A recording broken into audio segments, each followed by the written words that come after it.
You guys look amazing. Hello. I am so happy to have all of you guys sitting with me today. We're excited too. Yeah? Yes, I'm so excited. Show me some excitement, DSV. Rebel Roots. Welcome.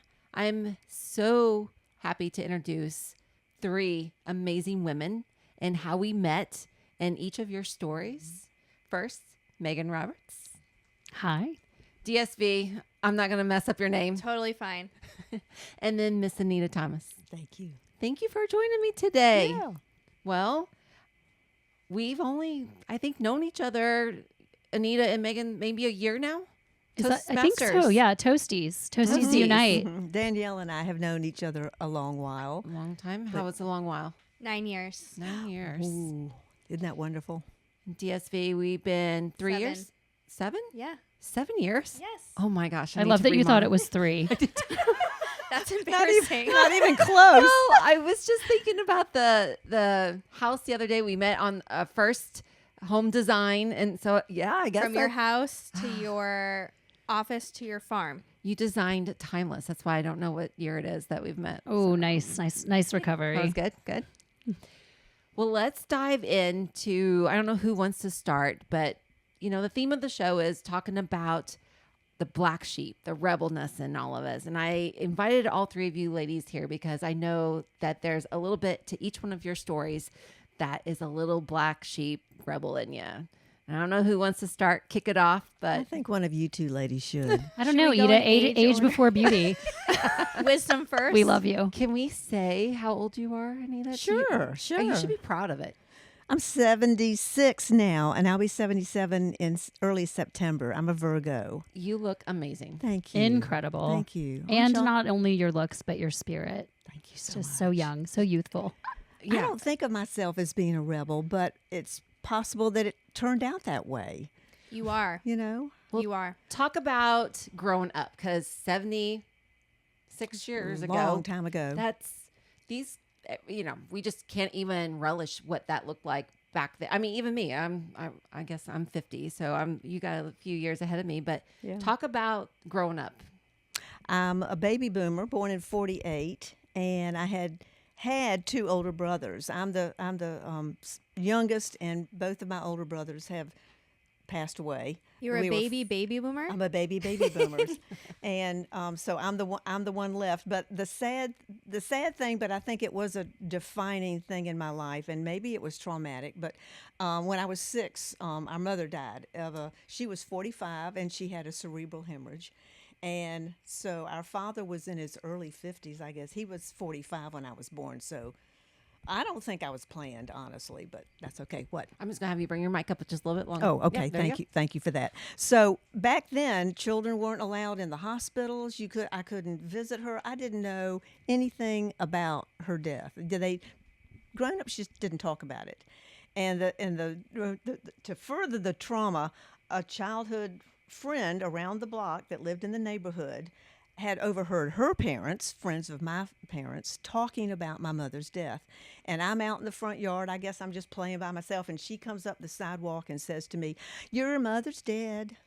That's how I found out. A playmate just said, I said, "She is not. What are you talking about?" Isn't Oh that my awful? So that's gosh. kind of That is awful. So, So my father, had to raise this young family on his own. And my mother had a sister who married a wealthy man, and she had 3 sons, and she really wanted a little girl. She actually offered to adopt me, which is sweet. And she's the Jane Grey in my book, and we can talk about that later, who's a bad character, but she really was beloved to me. She came to the school when the parents were supposed to come and look at your artwork and your little science project. She was there for me because I didn't have a mother to show up. did your dad ever remarry? He did, and he remarried a lovely widow who had a son and daughter. I had until my brother Michael passed away. I had 2 brothers named Michael, my stepbrother and my biological brother, 2 brothers named Michael. That was fun growing up. And my stepmother was wonderful. She was kooky. She was eccentric. I've given speeches about her, about how crazy she was when she went through menopause. Those are back in the days with the old black rotary dial phones that you leased from Ma Bell, and she decorated it with sequins and glued sequins all over it, and it stopped working. And so when the Bell South I guy love came her. to replace the phone, she said, "Oh, those kids of mine, they were just playing with the glue again." Anyway, she was a character. So she was my mother for 43 years. But I think losing my mother at such a young age toughened me up, and I'm not sure that was so great. It's like everything rolled off my back, and I was just determined not to break down. So that's just a little piece, and I'm going to let someone else talk now. Interesting. Yeah, I was just like floored with all that. Can I ask you, what kind of student were you in I school? was a good student. You're a good student. Follow the because rules. I love to read early Okay. on. That's the key. Teach your children to love to read, and they'll be a good student. And when I tested in elementary school, it put me in an advanced curriculum in middle school, and I didn't do that well. Algebra. So I found out I'm not a math person. But That's yeah, okay. I was a good student, but nothing. I wasn't a Sheldon Cooper. I wasn't exceptional. Beyond that, but. I love it. DSV, what kind of child were you in school? I've always been a nature obsessed overachiever and always creative. I feel like I was born to stand out. Even though I didn't always want the attention, I always wanted to bring energy to other people. And I think that if anyone saw me today who hadn't seen me in 30 years, they would not be shocked by my house or the way I live or the way that I dress myself. So I think I've always had that. But, when we talk about being a black sheep, I definitely was black sheeped by my family. But I was black sheeped because I wanted out. And I wanted to be different. And I didn't want to stay in the hometown that everybody was in. Mm-hmm. I didn't want to stay there and work at the gas station. Oh. I didn't want to get my GED and just stick around being miserable in the same job for 40 years. I would bring maps to school, and any town that looked like it had a cool name in the South, because I grew up in the North, I would circle it, and then I would go home and try to make a trip to the library to look up what this town was like. So ever since I was a child, I knew I was getting the heck out of Massachusetts. I knew that I was going to do something big, but I never knew what it was. And I knew that once I got out of my house, my life would start. What age did you finally leave the house at? The second I turned 18. 18. And I actually emancipated myself at 16. Okay. But I had my things at my house. And when I went to leave for college, I had to go collect my things. And that was the last time that I saw some biological family members and was ever at my residence. So I left. I never turned back. And I think some people could think that that's sad, but for me, it's been a happy thing because that's when my life started. And then my life really kicked off after I graduated college because I stayed in Massachusetts for college. The day I graduated college, I packed my Plymouth Neon floor to ceiling and drove 16 hours south from Massachusetts down to Wilmington, North Carolina, sight unseen. And that is where I felt free and safe for the first time. Nobody knew where I was. Nobody could find me. I was here by myself. And the best story is when I pulled into my apartment complex, who knows? It could have been cockroach infested or I had no idea what I was getting into, but my car broke down. It wasn't a great car. I paid $2,400 for it and it never started up again. But how do you get a job without a car? And how do you get a job with a car without a job? I called the Honda dealership, and this guy, Greg, picked up the phone. I'll never forget his name. And Greg said, "Listen, Danielle, I'm a dad of 4. I'm going to come pick you up at your apartment, and we'll get you a car." And now looking back, I'm like, who the heck Does that? Who is Greg's wife is what I want to know. I mean, I was an idiot to think I could trust this random guy that was just going to pick me up at my apartment. And what was I going to do in this guy's car if something happened?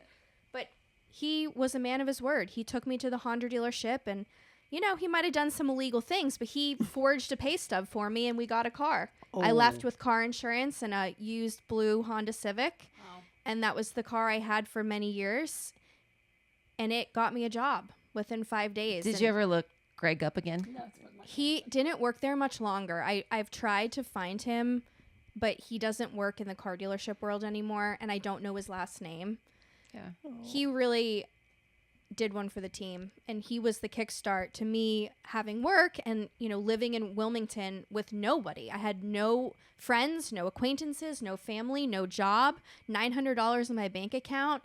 But you know what? I was free, and I was safe, and I was excited. I was so excited about what life I was going to create. I didn't know what I was going to do, but I knew I was going to do something big. Well, hopefully Greg is going to listen to this Yeah. and reaches out Truly. to you so Greg, that we call can... me. Guardian angel. 910.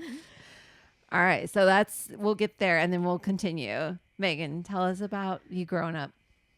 Well, I'm going to answer your question, which was what kind of student? Oh, student. Yes. Because I was very clearly one type of student, and that was a talker. Oh, I can see I that. was a talker, which fits because that's what I do for a living now is talk into microphones. So it was actually convenient. But I was a curious kid. I was always extremely precocious, curious. I wanted to talk to adults. I wanted to talk to teachers. I wanted to talk to the administrators. I was chatty with students. I was a good learner, but I had to be separated often. And often I was like the kid at the desk solo who like wasn't in the pod because I was such a talker. Like I always had questions and wanted to just chat with everyone. So, you know, I was raised by eccentrics. We were talking about that a little bit earlier. I was not necessarily a rebel in my family. My grandfather was the superintendent of the school system during integration. He was a pioneer for social justice and education for everyone, no matter what background, race, color, creed. My grandmother was one of the first women to graduate from Augusta Medical College. She was one of the top, you know, psychiatrists in the country. Both of my parents are fairly eccentric in their style and their approach to life.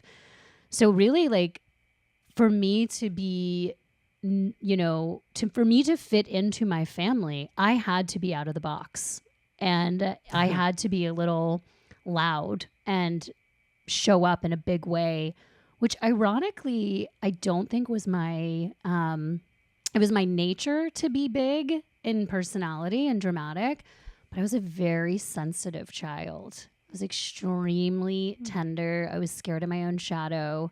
I was highly emotional, highly sensitive, not how many people not how I'm seen or viewed, but it's something I've been reflecting on a lot as I'm 41 now and really reflecting, like kind of reconciling like my childhood to who I am authentically. And I feel like that's something that happens, or at least for me, has happened in my 40s. You know, it's like I did all the things. I got married. I had the kids. I got had the career, all the things. And now I'm getting to this point in my life where I'm starting to reflect more and look back at how the puzzle pieces laid out. And something I've learned a lot about myself is that I've worn a mask for a long time and it's not necessarily a fake mask because it is an authentic version of myself, but there's a side of myself that not many people know, which is a very tender, emotional, very vulnerable, like internal little girl, I guess, that I'm learning with the help of other mentors and friends that I'm learning how to bring forth and let her have her own space too. I think through life, we kill versions of ourselves along the way. Yeah. And maybe when your mother died, you killed one version. And at some point, you know, if you're 40 or whatever point you're reflecting, it's interesting to see what parts you bring back. I can totally relate to you on that because I feel like it was around 40 where I started reflecting upon myself too. If you all met me probably 20, maybe 15, 20 years ago, none of you guys would want to be around me. I was not the person that I am today. And I totally had a mask on myself too. And I think I was trying to make myself happy. And the only way that I knew that I could make myself happy was like keeping up with the Joneses because I was deflecting from things that I had to go home to with my marriage, with my kids. Not that my kids were bad or anything. I don't want to be like that, but I just didn't like the version that I was. But how do you get out of that, right? You keep going to sleep at night. You keep waking up in the morning, and it's hard to get out of that spiral. And then that's why I end up like getting divorced. And I think you almost have to hit rock bottom to peel back all the layers. You have to blow some shit up. You do. You have to deconstruct, really. And that for me was deconstructing a part of my business. Dismantling a whole division of my company is what really forced me to, because I was deflecting. I was putting everything in work. All of my fears, my joy, my sadness, my happiness, my self-esteem, my work ethic, who I was, how I was viewed, was all in my business. And when I started breaking that down and really downsizing, and I had a lot more time, and I wasn't distracted all the time, you start thinking more. You create space and time. You have to sit with yourself. You have to sit with yourself. And really what I Yikes. found was like, who's in here? This poor little girl who's just like clamoring and fighting for, Space. well, yeah, and to be tender. Because when we were growing up, at least in our generation, it was not, you had to be tough. You had to be tough. It was my mom saying, and I'm going to talk about this in Toastmasters, but my mom saying was, toughen up, Megan. Toughen up. Stop crying. Stop being so emotional. Toughen up. Toughen up. Stub your toe. Toughen up. And so you do. And then what is on the inside is, what my husband refers to as like a hide crier. When you cry in private, you're like, you don't want anyone to see that, like that Downy commercial really touched you. You're like, the laundry's so soft. You say that now, but my girls say the same thing. They're like, they say I had no compassion, and is it tough love? Is it no compassion? But my saying was, I'm like, oh, that's a far away from your heart. Like, you're fine. Like if they stub their toe, I'm like, oh, that's a long way to your heart. You're good. Keep, toughen up. Like, but I remember my parents sending me, like, if you were sick that day, my mom would be like, pack a extra pair of underwear in case you have an accident. Like, you're still going to school. Absolutely. You stay there and you're not coming home. And so figure it out. And it's a different generation now, because now is about vulnerability. It's about exposure. It's embracing It's about embracing that. It's about allowing soft. It's like, gentle parenting. And there's just a whole new approach, I think, to being human. So that we were not raised with the same expectation of being human. I feel that we were raised in masculine energy. We were raised to be tough, to buck up, to survive, be strong, not complain. And, you didn't want to be looked at differently from the guys. That's right. But, okay, have we gone too far now? I sometimes think we have. Because I think there is value in having balance between, you have to also learn how to cope. You can't be just living in the soft, malleable, cozy world, because that's not what the world really is. The world is tough.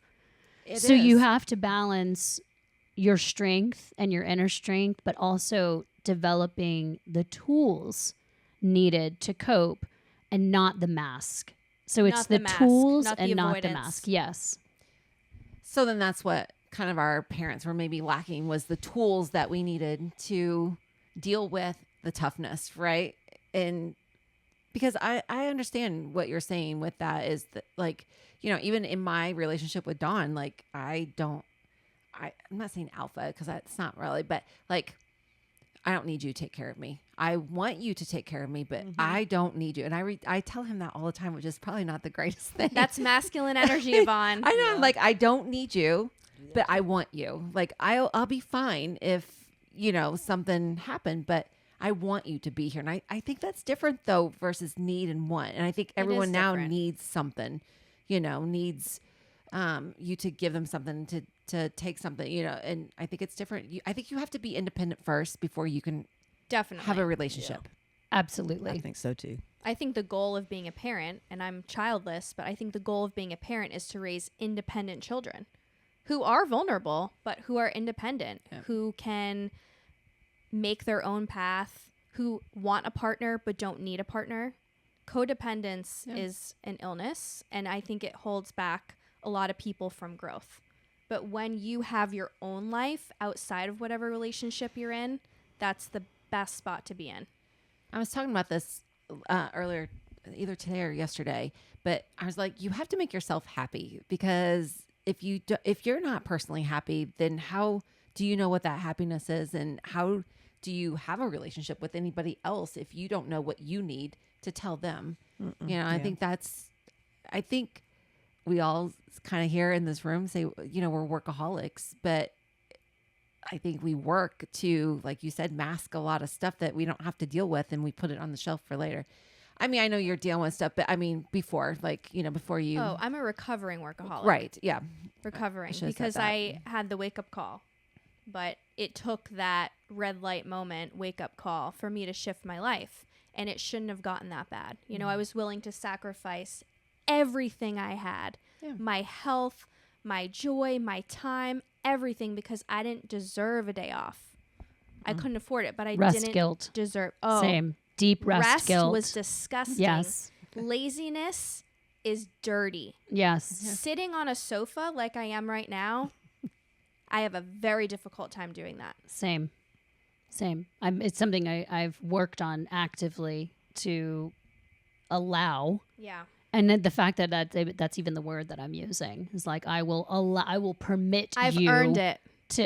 Or if I'm now. sitting on the couch now watching something, I have to be folding laundry. Yes. I have to be efficient at the same You time. outgrow that, correct? I did. Yeah, yes, I did too. I'm in my, Definitely. I would say this year of my life, I'm okay now with all that. But you still have young children, so I understand that.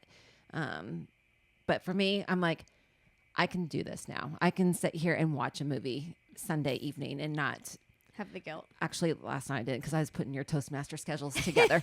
But afterwards, I did watch a movie. Mm-hmm. All right. So we're out. I don't think anybody has said what they currently do now. But kind of catch us up, Anita, from 6, like college. Oh, my goodness. And Okay. where you're kind of at right now. Okay. Anita, you have another story of loss that I think I defines have so many who stories. you are as yeah, a human. I have another trauma, and my childhood friends say, "Wow, you've really had a lot of loss in your life." And like I said, it just keeps toughening you up. And I look back, I go, "Yeah, but I got through it okay." Mm-hmm. And I'm just coming, trying to be more compassionate and empathetic and easy on myself, just like you were discussing, because my dad was a strict disciplinarian. He didn't know any other way of parenting. Bless his heart, he did his best. My 2 older brothers, 5 years and 10 years older, there were 5 years between the 3 of us, just picked on me and bossed me around my whole life. And so I got to where in fact, I hit one of them over the head with a piece of rebar once. And I think, was I really trying to kill him, do you think? I don't Maybe. know. He survived. He was fine. But I thought, damn, it just came out of nowhere. He was messing with me. And She there was snapped, a house under girls. construction She behind snapped. it, and I just went whack. Oh, my goodness. All right, so 6. And that wonderful aunt helped raise me. And I did all right in school. I went to Florida State University. Thank you for reminding me about the microphone. And, had a wonderful time there, majored in English. I was supposed to be an English teacher, but I graduated in 1970 when the schools were desegregating, and it was so scary. Oh, wow. And, Jim Crow was, I think, still alive and well. This is in Jacksonville, Florida. And when I went back home after school in Tallahassee, and a first-year teacher graduate was going to be assigned an inner-city school downtown. There were no courses in getting your teacher's certificate on how to walk into a mostly black school. I was terrified to teach. I became a bank teller. I never taught. Okay, fast forward. I married my childhood sweetheart. I had a crush on him when I was 12 and he was 11. I laugh and say I was a cougar at a very young age. He was 10 months younger. And we got married in 1970, shortly after I graduated. He went on to law school at University of Florida. He was very, very smart, went to NYU and got his degree in tax law.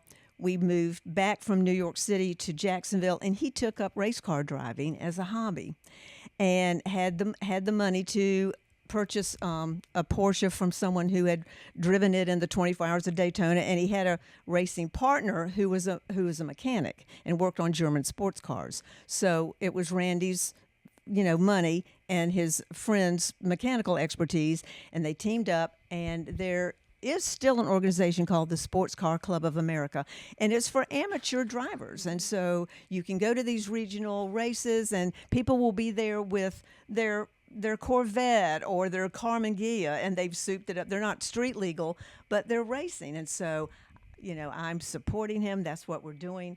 And his partner, Robert, wanted to enter the car in the 24 Hours of Daytona. I think that was their goal. So my husband Randy had to get his regional driver's license. So we drove down to Palm Beach, West Palm Beach International Raceway, and this is going to take up too much time, but it's a sad story. But he was going anyway. He was going around the track, and he had just entered the race, and he very quickly got a flat tire. And so the pit crew was me and his best friend Charles, and so he pulls in. I totally can see you as a little I pit bitch. love that you were the Seriously. pit crew. And Charles told me later, he said, I said, Randy, you're 2 laps behind or whatever it was. He said, don't try to, win this. You just need to complete the race. You need this race to get your regional life. His car had a big red X on. It was a beautiful 911. It was 1969 911S Porsche, tomato red with the yellow number on it. And all of a sudden, I could see his car, and it was like up in the sky. It was like airborne. This track had a very dangerous curve on it with a canal right there, and it was so dangerous. Plenty of drivers had gone over. I think they did have a death there. I'm not sure, and they, people had gotten pulled out. They had divers there with air tanks, in case that happened again. They had an earthen embankment near this curve that they thought was going to stop cars from that spun out, as he had done. He was doing, like, they think 120 miles an hour around this dangerous curve. And instead, he hit it from the side, and it served as a launching pad. It just, and I looked up, and there was that gorgeous, it was a cloudless day with just the brightest blue sky, and I could see his car up there, and it was just surreal. He came down upside down in that canal. He was not in his harness, so he had probably panicked because, as his partner lady told me, a race car driver's greatest fear is burning up, that you want to get out of your harness if the car catches fire. So he was not in his harness. They got to him. They pinched him. They didn't get a response. So cause of death, drowning. He drowned in his race car. And so I was perhaps ill-advised by an attorney that I should sue the racetrack, that was not right. And the case was never brought to the jury because the judge threw it out, because when my defense lawyers or whatever rested their case, they had not dealt with the issue that we all had to sign a release when we went in. And what I found out just recently, going through all these court documents that I had saved, was that they were supposed to let you examine the track before you sign a release, so that you could say, okay, you couldn't examine the track until you had signed the release to get in to do that. And they had $1 million back then, $1 million in liability insurance. And so we thought, if they can't be sued, why did they have this insurance? So that was a hard-won lesson, very sad. And but I'm still a racing fan. I saw F1 with Brad Pitt, and I love it. I'm still a racing fan. Well, that will make anyone a fan. Yeah. So I was widowed at 27, and I was supposed to have children with Randy, and so I too am childless. But I love children. I love children. But and I went through a period where, well, if you don't have children, why are you on this earth? What is your purpose? You know. But I had I went on to remarry. I shouldn't have remarried. I married a coworker who was divorced and had a sweet little boy. At the divorce, I missed that little child more than I did him. I was so happy. But I joke and say the best thing about marrying the wrong man was that he got me eventually to Wilmington, because we moved from Jacksonville to Atlanta, and from Atlanta I moved here. And my life as a single woman since 1986 has been wonderful. I just bought 2 bar stools from Amazon and put them together myself. Put 2 bar stools. Rebel and they you. swivel. Rebel. They're gorgeous. I put together a 2-drawer file cabinet. Like you say, you know, I love having a man that's there if you need him, but I don't need a man. I fixed a toilet once. I think this is wonderful. You know, it's awesome. Well, Rebel Nation, we are going to stop it here, and we're going to bring you part 2. But please go check out vnvfarms.com.